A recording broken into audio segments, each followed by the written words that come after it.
What's up, YouTube? We double dipping, y'all. I'm live. The music, y'all go check out the Music Recording Network live. The Music Recording Network live. We are live as we speak, and they are laughing at me because they are having a discussion that they don't need me. I'm the man out front, so they doing some behind the scenes work to help raise money to help the kids and stuff. Check this out, man. If you're a rapper, beat maker, I need to go over to the Music Recording Network live because we are actually discussing ways to market and promote your beats. We'll play your music on the live stream, show your channels, your Instagram or your emails or whatever, how other rappers and everything, a network. The Music Recording Network. We're finally about to start networking, y'all. So come check us out, man. Come take us give a peep. You can be in the background. You ain't got to say nothing, and then we'll go from there. But, hey, check this out without a doubt. Let's see what this bad boy is all about.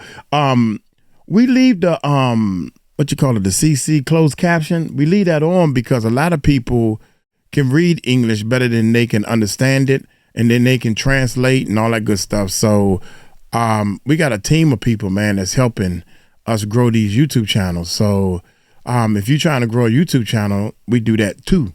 We can help you. What we do here is help people while we have fun. 3 true Drake horror stories animated. 3, they true, y'all. See, that's what you got to watch out for. Are they true? Do you have receipts? Do you have facts? You know what I'm saying? 3 true horror stories animated. Hit that subscribe button. Hit that bell. Let's check this bad boy out. I'm my dad, okay? So stop acting like one. Sheesh. She put her phone back into her pocket and with her arms akimbo, she said, Look here, you're not being paid to comment on your client's choices. You're being paid to give us what we want. Then, unable to control these intense emotions, she took some of the used needles from the sink and threw them furiously on the floor, like a little girl having tantrums. Well, here we go again. I would occasionally run into these types of customers, so I had gotten used to it already. However, I didn't want to be the person to say, I told you so in a couple of weeks. Nonetheless, my motto at work was, the customer is always right, no matter how bizarre the request was. In the end, I succumbed to her adamant request and eventually gave her what she wanted. Using her preferred font style and font size, I began tattooing Drake's name on her forehead. I've tattooed many clients' faces before, but this tattoo definitely took the cake. Typically, face tattoos were always a sensitive spot to tattoo for any client, but this girl took it like a champ. As a matter of fact, during the entire session, she stared at me with a huge, disturbing grin on her face, as if I was fulfilling some kind of demented Drake fantasy of hers. When the job was done, she didn't have the reaction I initially expected to see. Instead, she appeared downtrodden as she looked at her own reflection in the mirror. I instantly took a photo of her and she was taken aback. Then, disappointed, she said, What the hell was that for? I always take pictures of my customers, ma'am. It's part of my portfolio as a reference to help me improve my art. I suppose there isn't a law against that, is there?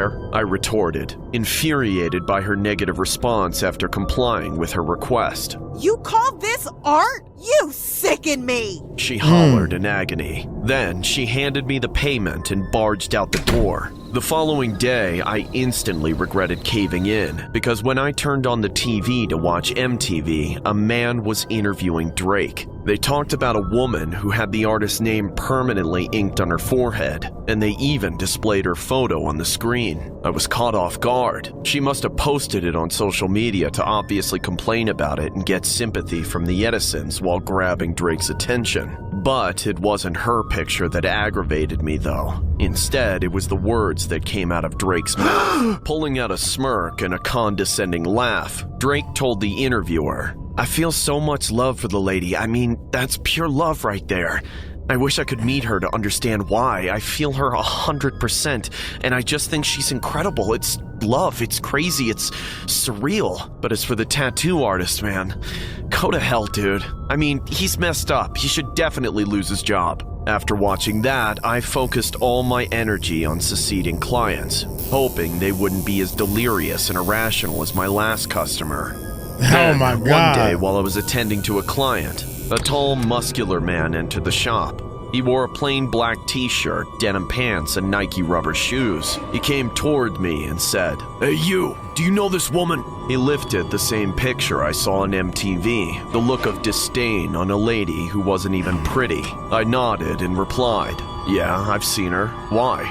Then, surprisingly, he crumpled the picture in front of me and asked, "Do you know the tattoo artist who did this to her?" I gulped, my anxiety slowly growing. However, I didn't want anyone else to be accountable for what I did, and so I raised my hand gingerly and replied, "It's me. I'm that guy." The moment I said that I was the guy he was looking for, he lunged his fist at me without hesitation. Whoa. And with the first hit, I was instantly thrown to the floor. Naturally, this scared off my client, who ran out of the shop, Oh leaving my me alone God. with this belligerent stranger. With blood flowing from my head, I struggled to get back on my feet. Then, as I stood up, the man thrust his fist towards me again, but this time hitting me simultaneously like this was a UFC match. Soon, Whoa. I realized that this wasn't just a UFC match. It was a fight to the death. The way he attacked me didn't feel like he was there to leave a warning. Instead, he was there to actually kill me. I was bewildered and afraid. As I crawled towards the sink to get my hands on some needles that could help me defend myself, the man beat me to it first, grabbed a couple of used needles, stabbing me in the legs.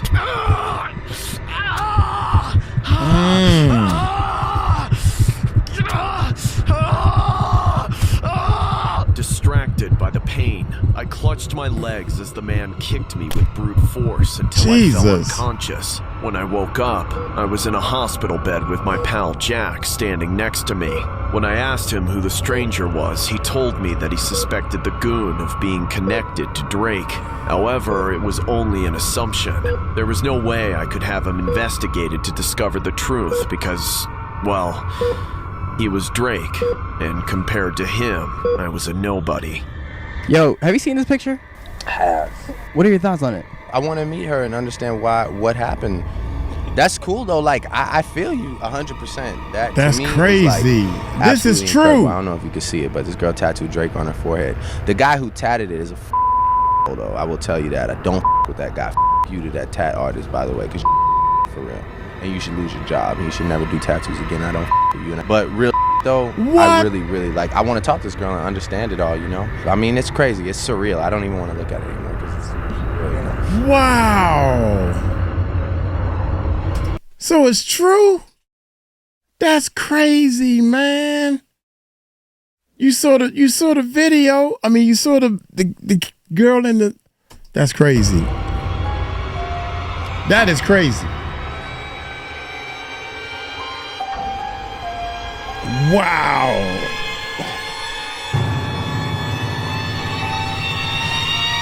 This story was inspired by a clash at the legendary OVO Fest, which was a concert hosted by Drake every summer. Many artists, whether they are on tour or not, meet their fair share of flings, something Drake was especially known for. We figured we'd whip up a Drake nightmare fuel, cause why not? Here's what it looked like. For my own safety, I must remain anonymous. But even at the risk of being discovered, I need others to hear what I'm about to say. I used to have a celebrity crush on Drake, sort of. I say sort of because in reality it went far beyond the extent of most celebrity crushes. This all took place during the summer, a couple years back. I went to one of Drake's OVO concerts alone. I know way too many people here right now that I didn't know last year. Who the f*** are y'all? I don't usually go to festivals and concerts like this by myself, but this was a special occasion. I guess you could say I was planning on getting close to Drake the entire night, but it was all romantic lust. I had a ticket to the pit, and it took withstanding a lot of stares and random hands on my body, but I succeeded in getting into the very front, right below the stage. There were some extremely forgettable opening acts before Drake got on stage, but once he appeared, things got electric. The concert itself was perfect as far as I was concerned. I'm sure everyone who was there had a great time, but none so intensely as I. Of course, I never took my eyes off him, and I made sure that no matter who was there with me leaning over the barriers and showing their cleavage, even if Beyoncé herself had showed up, I would be the one who stood out among the crowd. I'd spent hours on my outfit, not to mention the days, months, and years I'd spent sculpting and perfecting my body on top of my genetic lottery. I was probably the hottest person in the arena, and all my work paid off in getting Drake's attention. The whole time he was performing, I could see him glancing over in my direction, giving me bedroom eyes in front of all those people, and even kneeling before my section at one point so we could get a better look at each other. Honestly, if the night had ended there, if the concert wrapped up and we all went home, it still would have been a legendary evening. I would have gone home with heightened Drake fever, and I would have continued to obsess over his music and image. But that's not the way things went. After the music stopped, I lingered at the barrier for a few minutes, catching my breath from all the action before attempting to make my way home.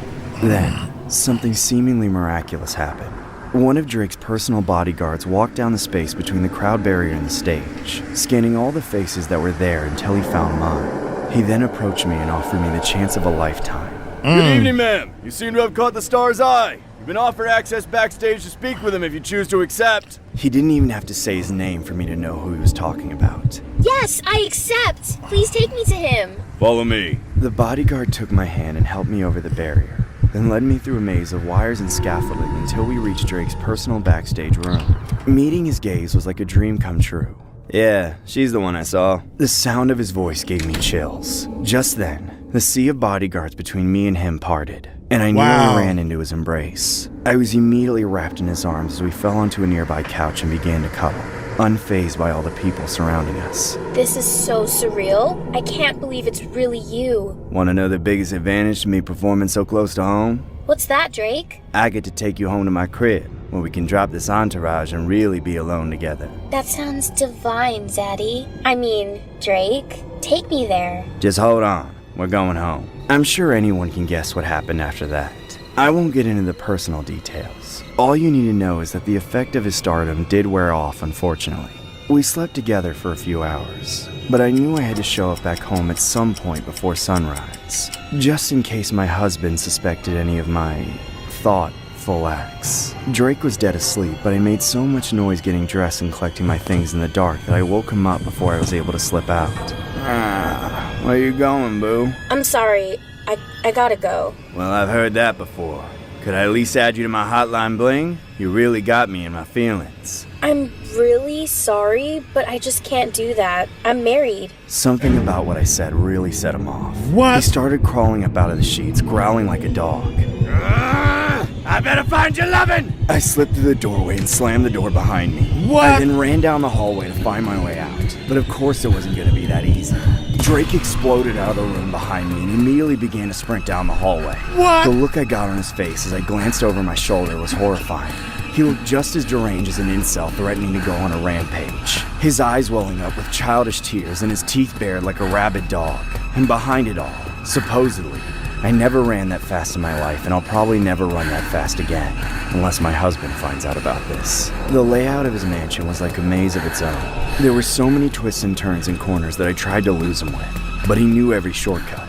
Several times I thought I'd lost him, just to have him appear right in front of me, forcing me to stop dead in my tracks and sprint in the other direction.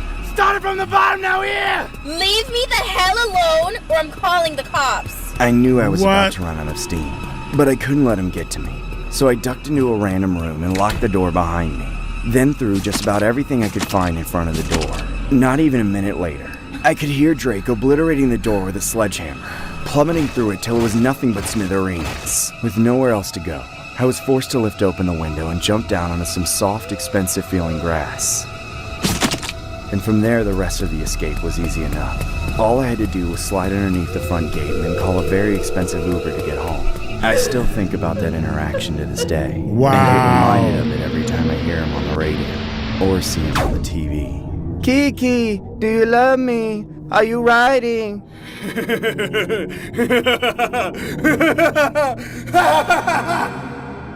Wow, man. Hey. That's crazy. This is crazy, man. I don't know. I don't see no receipts for that one. Maybe hey, Kiki. That's Kiki. Well, I don't know. Y'all let me know if y'all think that number 2 was real. I ain't seen no receipts.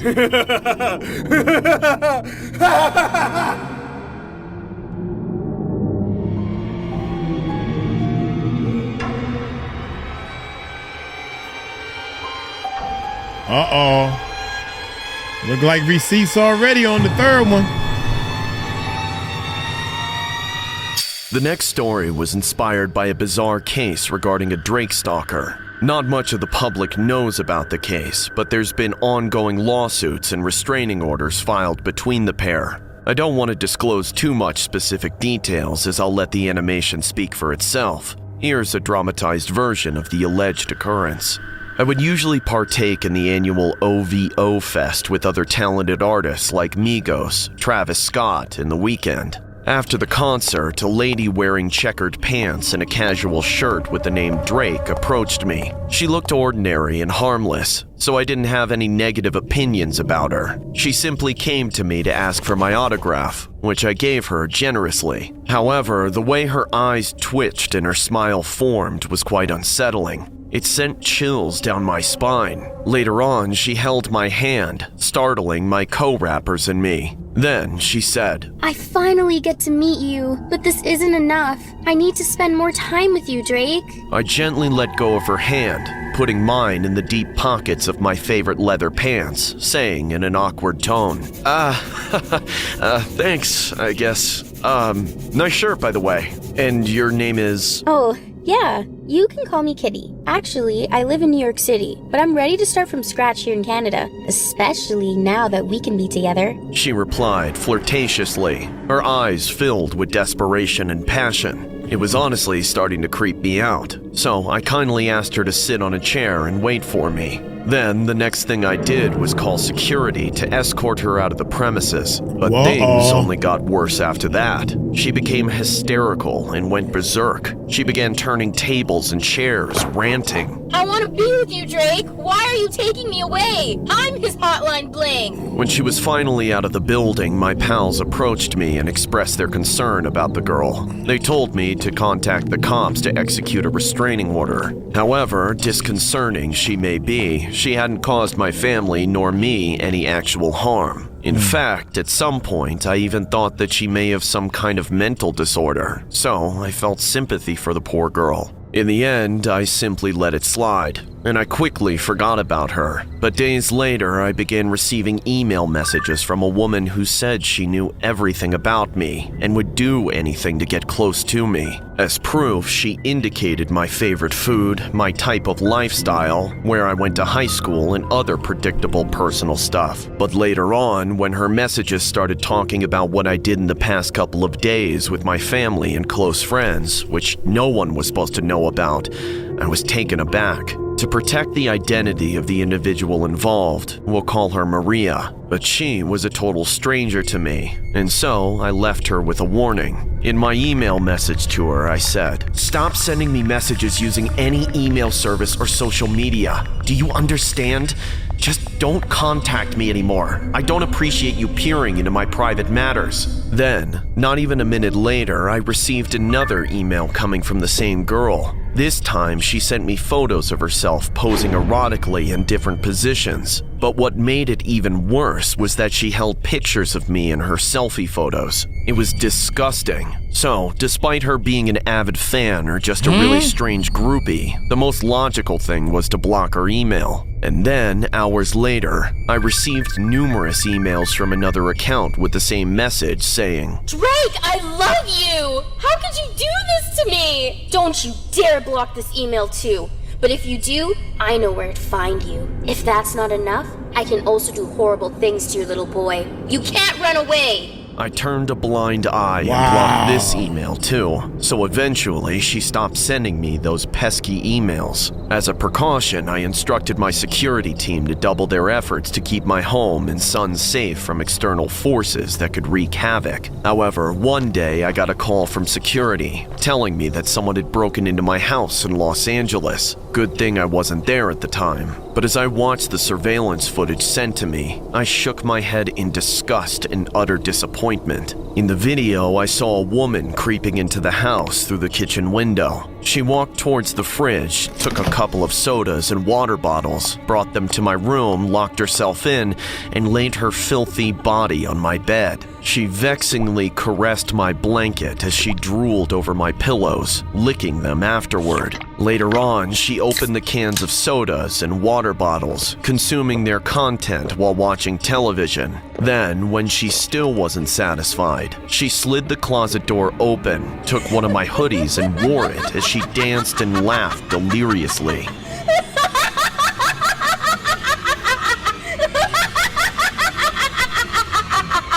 But what I saw next gave me nightmares. She took a screwdriver from her pocket, stabbed my pillows on the bed, and started screaming. Drake!